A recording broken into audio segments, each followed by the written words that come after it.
प्यारे बच्चों, इससे पहले हमने पढ़ा था कि मनुष्य में पाचन कैसे होता है। ठीक है, अब हम पढ़ते हैं जो भोजन हमने किया उस भोजन का हम करते क्या है।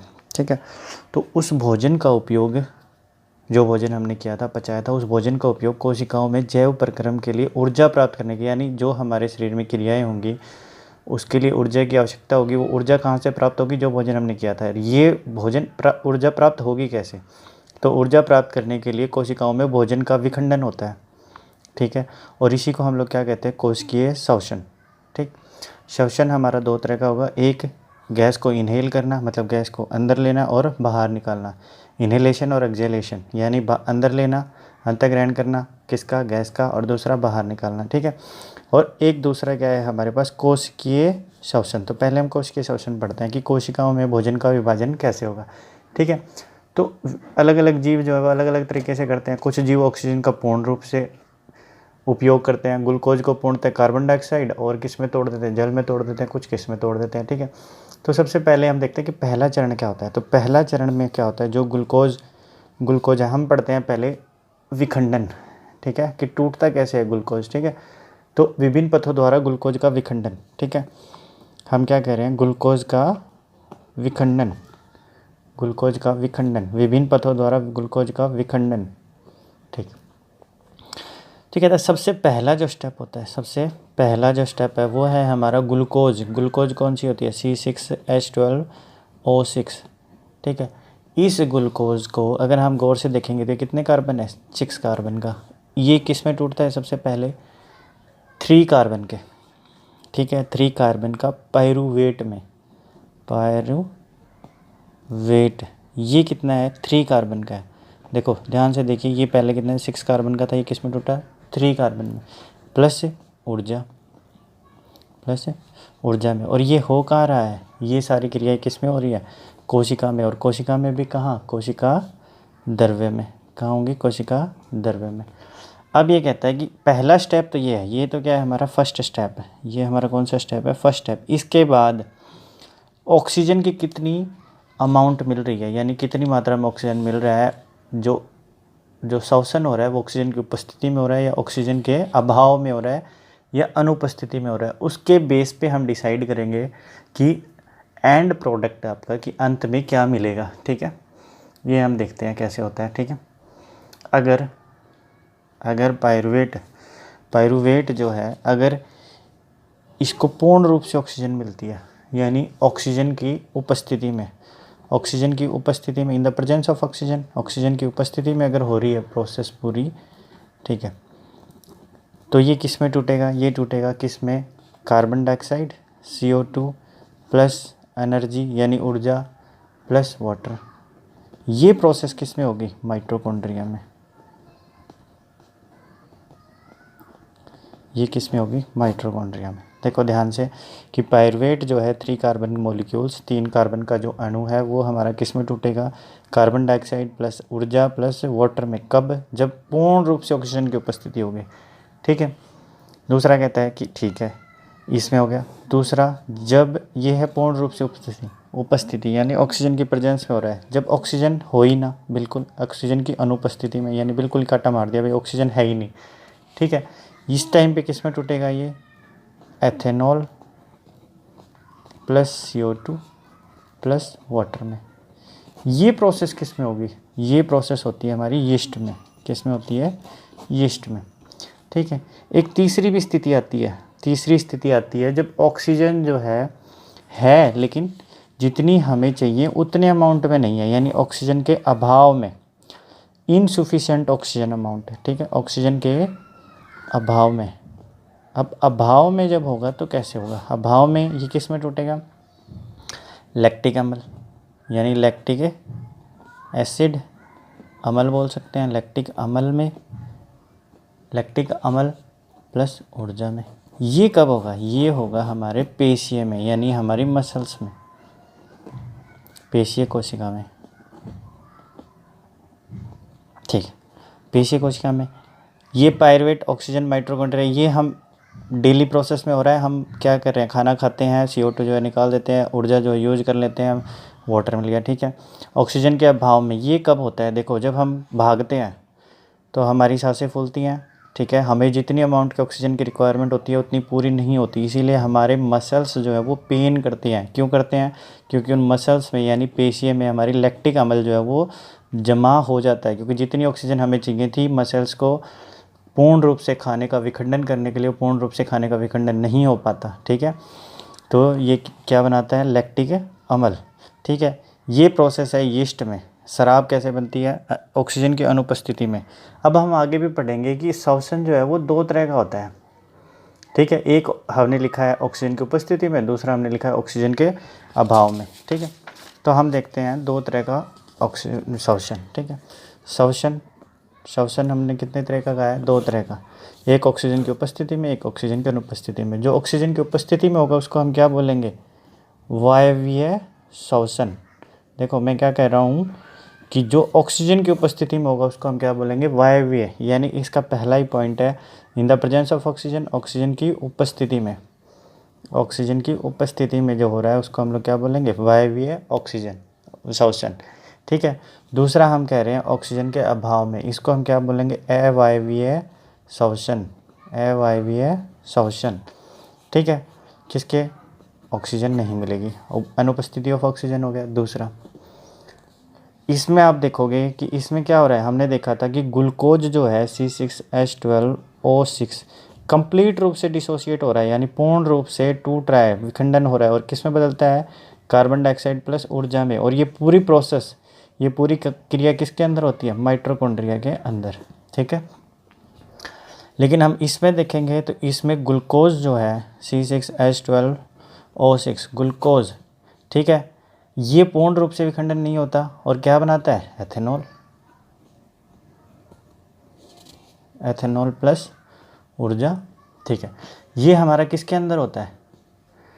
ये हमारा किसके अंदर होता है? यीस्ट के अंदर। तो ये इसका थर्ड पॉइंट हम लिख सकते हैं कि ये प्रोसेस जो होती है ये हमारी किसके अंदर होती है? माइटोकॉन्ड्रिया के अंदर।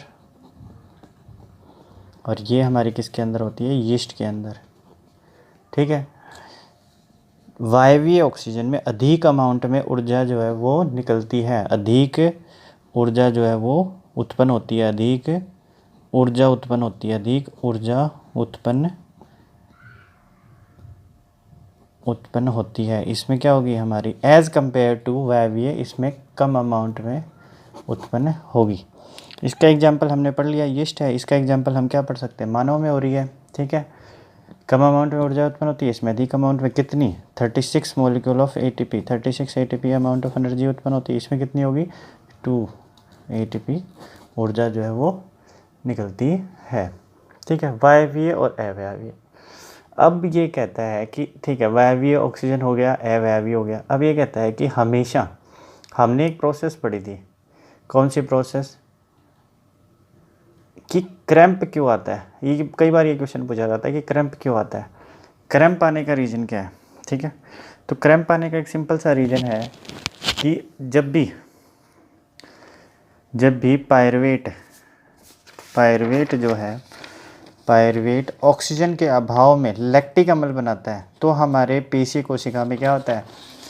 पेन होता है, यानी दर्द होता है, ठीक है।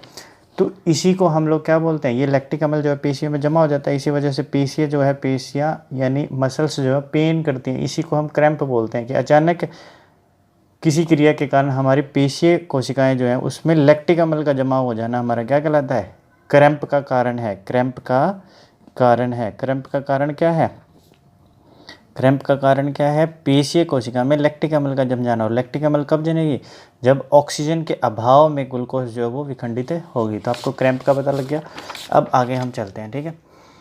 आगे ये कहता है कि कोशिकीय श्वसन के दौरान जो ATP जो बनती है, ATP क्या जो यानी एडिनोसाइन ट्राइफॉस्फेट, ATP क्या? एडिनोसाइन ट्राइफॉस्फेट, ठीक है। ये हमारे क्या करते हैं? ईंधन के रूप में प्रयुक्त होते हैं। किसके रूप में? ईंधन के रूप में प्रयुक्त होते हैं। और ATP के विखंडन से एक निश्चित मात्रा में ऊर्जा जो है वो निकलती है, ठीक है। वो वायवीय श्वसन में कितनी निकलेगी? 36 ATP। इसमें अवायवीय श्वसन में 2 ATP की ऊर्जा जो है वो निकलती है। और वो हमारे शरीर की क्रियाओं के लिए क्या होती है? शोषित कर ली जाती है, अंदर ही क्या हो जाती है? शोषित हो जाती है। अब हम पढ़ेंगे कि मानव में श्वसन कैसे होता है, ठीक है। मानव के सबसे से पहले हम कुछ चीज़ें देखते हैं, ठीक है। हमने पढ़ा था कि प्लांट में यानी पौधों में पादप कोशिका में, जो पादप कोशिका है उसके अंदर पादप कोशिका में गैसेस का एक्सचेंज कैसे होता है? पादप कोशिका में गैसेस का एक्सचेंज कैसे होता है? रंध्र के थ्रू, स्टोमेटा, जिसको हमने स्टोमेटा पढ़ा था कि स्टोमेटा के थ्रू, रंध्र के थ्रू पादप कोशिकाओं में क्या होता है? गैस का आदान प्रदान होता है, ठीक है। तो ये जो है एक प्रोसेस होती है, इसको हम क्या नाम दिया था? विसरण के थ्रू हो रहा था। विसरण क्या आता है? डिफ्यूजन बोलते हैं इंग्लिश में। ये डिफ्यूजन होता क्या है? ठीक है, diffusion high pressure to low pressure movement है। High pressure to low pressure movement है, यानी अधिक दाब से कम दाब की तरफ चलना, ठीक है। अब ये कहता है कि ऐसे विसरण जो है मनुष्य में भी होता होगा, हम भी तो सांस लेते हैं और छोड़ते हैं, ठीक है। लेकिन ये कहता है कि इसके लिए भी हमारे शरीर में एक अलग से क्या बनाया गया है? हमारे शरीर में अलग से क्या है? कोशिका भी बनाई गई है। हमारे शरीर में अलग से एक सिस्टम बनाया गया है जिसके थ्रू क्या हो रहा है? श्वसन हो रहा है। आज हम उसी के बारे में पढ़ते हैं, ठीक है। अब हम पढ़ते हैं कि मनुष्य में श्वसन कैसे होता है। तो मनुष्य में वायु शरीर के अंदर किसके द्वारा जाती है? नासा द्वार के अंदर। अब ये नासा द्वार क्या होता है? हम डायग्राम के माध्यम से देखते हैं कि ये हमारा जो है, ये हमारा नाक है, ये हमारा मुख, ठीक है। डायग्राम कैसे बनाते हैं? ठीक, ये हमने कंठ बना दिया। कंठ के बाद ये हमारा रिंग ऑफ कार्टिलेज,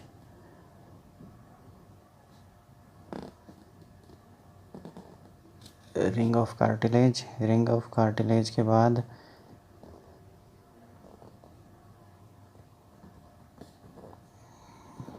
पहले ये देखते हैं कि हम वायु को किसके द्वारा लेते हैं?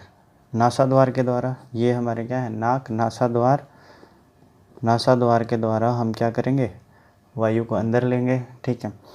हम मुख से भी लेते हैं, तो ये हमारा क्या है? मुख, गुहा, ठीक है। माउथ के बाद ये हमारा क्या है? कंठ। ये हमारा क्या है? कंठ। और ये रिंग ऑफ कार्टिलेज को हिंदी में बोलते हैं उपास्थि वल्ल। और ये पूरी हमारी क्या कहलाएगी? श्वास नली। श्वास नली। अब देखते हैं कि वायु हमारे शरीर के अंदर किसके द्वारा जाती है? नासा द्वार के द्वारा। नासा द्वार जाने वाली वायु में उपस्थित है। अब ये कहता है कि नासा द्वार के द्वारा जो वायु जाएगी, उस नासा द्वार में हमारे नाक के अंदर छोटे छोटे बाल होते हैं जो हमारे क्या काम करते हैं? फिल्टर का काम करते हैं, ताकि धूल मिट्टी जो है वह अशुद्धियाँ हमारे नाक से इसके अंदर ना जाए। इसके लिए हमारे नाक में क्या होती है? श्लेष्मा भी होता है, ठीक है। श्लेष्मा की एक परत होती है जो धूल मिट्टी जो होती है उसको अब्जॉर्ब कर लेती है, यानी सोख लेती है, ठीक है। उसके बाद क्या होता है? कंठ के द्वारा। ये पूरी प्रोसेस समझ में आई? नाक के द्वारा वायु अंदर जाएगी या मुख के द्वारा अंदर जाएगी? मुख के द्वारा सांस लेना नहीं लेना चाहिए। क्यों नहीं लेना चाहिए? मुख में बाल नहीं होते, इसमें बाल होते हैं और श्लेष्मा होता है जो धूल मिट्टी के कणों को अंदर जाने से रोकता है, ठीक है। इसके बाद हमारे पास क्या आती है? कंठ, कि यहाँ से वायु कहाँ जाएगी? कंठ में जाएगी। कंठ के बाद क्या होता है? उपास्थि वल्ले। अब ये कहता है कि कंठ में उपास्थि वल्ले का क्या काम है? कि उपास्थि वल्ले ये सुनिश्चित करते हैं कि वायु का मार्ग जो है बिना रुकावट के वायु जो है वो अंदर जाए, ठीक है। उसके बाद अंदर जाने के बाद ये दो भागों में बढ़ जाता है। इन दो भागों को हम लोग क्या बोलते हैं? श्वसनी। क्या बोलते हैं? श्वसनी। श्वसनी के बाद इनमें क्या हो जाता है? छोटी छोटी और ये इस तरह से ब्रांचेज में बढ़ जाएंगे, ठीक है। छोटी छोटी ब्रांचेज में और बढ़ जाते हैं और इनको हम लोग क्या बोलते हैं? श्वसनिका। इसको हम लोग क्या बोलते हैं? श्वसनिका। और एंड में हमारे पास क्या होती है? इनके ऊपर इस तरह से गुब्बारे की तरह की स्ट्रक्चर्स होती हैं, ठीक है, जिनको हम लोग क्या बोलते हैं? ये श्वसनिका हो गई और ये हमारी क्या होती है? कुपिका। कुपिका कोष और कुपिकाएँ, ठीक है। और इस पूरे को हम किसके द्वारा प्रोटेक्ट करती हैं? प्रोटेक्ट किसके द्वारा करती हैं? पसलियों के द्वारा। आपको पता होगा नीचे हमारा क्या होता है? डायफ्राम होता है, ठीक है। तो ये डायग्राम आपको खुद से बनाना है और इसकी प्रैक्टिस करनी है, ठीक है। किस तरह बनाना है? इस तरह से बना हुआ है डायग्राम, ठीक है। ये आपने लगानी है। कोशिकाएं, ठीक है। ठीक है, इसी तरह से ये कुछ इस तरह से आपने बनाना है। ये एक हो गया, दूसरा हमारा ये हो गया, ठीक है। ये डायफ्राम हो गया। अब क्या कहता है कि हमने क्या पढ़ा है कि वायु जो है नासा द्वार के द्वारा अंदर जाती है, फिर कंठ से होती हुई उपास्थि वल्ले, जो उपास्थि वल्ले रिंग ऑफ कार्टिलेज दी गए ताकि उसमें कोई रुकावट पैदा ना हो। उसके बाद ये 2 भागों में बढ़ती है, श्वासनी, ठीक है, क्योंकि 2 लंग्स होते हैं हमें पता है, फुफ्फुस 2 होते हैं, ठीक है, लेफ़्ट और राइट, ठीक है। तो ये श्वासनी जो होती है, श्वासनी से किस में बटेंगे, ये छोटे छोटे, फिर अंदर छोटे छोटे भागों में बढ़ती है जिसको श्वासनिका कहते हैं। और इसके एंड पॉइंट पे क्या लगी होती है, कूपिका कोष, ठीक है। अब जब हम सांस लेते हैं तो ये कूपिका कोष जो है ये गुब्बारे की तरह होती है, छोटी स्ट्रक्चर्स, ये इस तरह से हैं, ये गुब्बारे की तरह हैं। जब इनमें हवा डलती है यानी हवा जाती है तो ये फूल जाती हैं, इस तरह से फूलती हैं। तो इनके अंदर यानी ये गुब्बारे की तरह भर जाएंगे, कंप्लीट रूप से फूल जाएंगे। फूलने के बाद क्या होगा, इनके अंदर क्या होती हैं, इनके अंदर होती हैं रक्त कोशिकाएँ। क्या होती हैं, रक्त कोशिकाएँ। अब ये रक्त कोशिकाएं क्या करती हैं, ये रक्त कोशिकाएं क्या करती हैं, ऑक्सीजन को ले लेती हैं और CO2 यानी गैसेस एक्सचेंज जो है CO2 को ले लेंगी और ऑक्सीजन को ले लेंगी और CO2 को दे देंगे, ठीक है। तो ये क्या करेंगी, ऑक्सीजन को ले लेंगी, ठीक है। कोशिकाएं क्या करेंगी, ऑक्सीजन को दे देंगी और CO2 को अंदर ले लेंगी, ठीक है। और ये जब हम एक्सहेल करेंगे तो ये वापस से निकल जाएगा, ठीक है। इसमें एक चीज़ और ध्यान देने वाली है कि हमारा डायफ्राम का क्या होगा, जब हम सांस लेते हैं तो हमारी जो चेस्ट है, ठीक है, वो फूलती है, ये कोशिकाएं फूलेंगी तो डायफ्राम जो है वो चपटा हो जाएगा, ठीक है, इस तरह से नीचे की साइड। और जब हम सांस छोड़ेंगे तो ये सिकुड़ेगा तो ये ऊपर की साइड हो जाएगा डायफ्राम, ठीक है। तो डायफ्राम चपटा कब होगा, जब हम सांस लेते हैं, ठीक है, और डायफ्राम सीधा कब हो जाएगा, जब हम सांस छोड़ेंगे, ठीक है।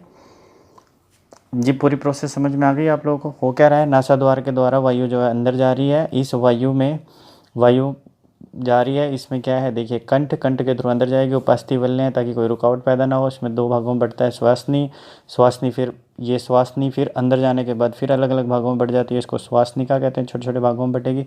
इसके एंड पॉइंट पर, टर्मिनल पे हमारी क्या लगी होती है, कूपिका कोष। यानी कूपिका कोष क्या है, गुब्बारे की तरह स्ट्रक्चर है। जैसे ही हम सांस लेंगे तो ये क्या करेंगी, फूल जाएंगी। फूलने के बाद क्या होगा, ये रक्त कोशिकाएं इसके अंदर होती हैं। रक्त कोशिकाएं क्या करती हैं, ऑक्सीजन को ले लेंगी। ये रक्त कोशिकाएं ऑक्सीजन को ले लेंगी और विभिन्न शरीर के विभिन्न हिस्सों में पहुंचाएंगी और CO2 को वापस से दे देंगी। और ये CO2 जब हम एक्सहेल करेंगे तो यहाँ से फिर वापस से नाक के थ्रू या मुख के थ्रू हम इसको बाहर निकाल देंगे, ठीक है। अब ये कहता है कि ये पूरी प्रोसेस जो है विसरण के द्वारा, हमने पढ़ा था विसरण क्या होता है, high pressure to low pressure movement. कि विसरण जो दाब शरीर के सभी अंगों में ऑक्सीजन पहुंचाना जो है विसरण का दाब, उससे पॉसिबल नहीं है। हम क्या कह रहे हैं, विसरण के द्वारा शरीर के विभिन्न भागों में ऑक्सीजन का पहुंचाना पॉसिबल नहीं है। इसीलिए हमारे शरीर में एक वर्णक होता है, ठीक है, जिसको हम लोग क्या नाम देते हैं, हीमोग्लोबिन। क्या वर्णक का क्या नाम देते हैं, हीमोग्लोबिन। और इस हीमोग्लोबिन के साथ ऑक्सीजन के बाइंड करने की कैपेसिटी, यानी ऑक्सीजन के इसके साथ जुड़ने की जो क्षमता है वो ज़्यादा होती है। ऑक्सीजन के जुड़ने की क्षमता जो है ज़्यादा होती है।